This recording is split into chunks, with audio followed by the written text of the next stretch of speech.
কি বাজার এনেছো মা বাবা? বাজার তো এই তো সিম বেগুন তো সবাই বার করলাম।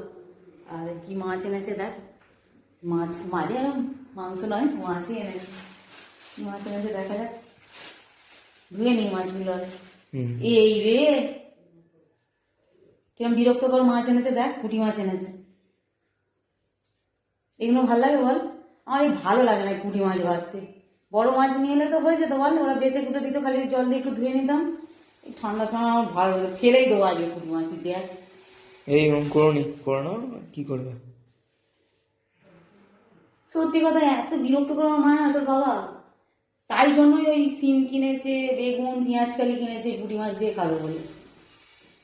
এই শীতকালে কলে বসে না, কলতলায় বসে হাতগুলো যেন একদম পাথর হয়ে যায় ঠান্ডায়, জল ঘাঁটতে হলে।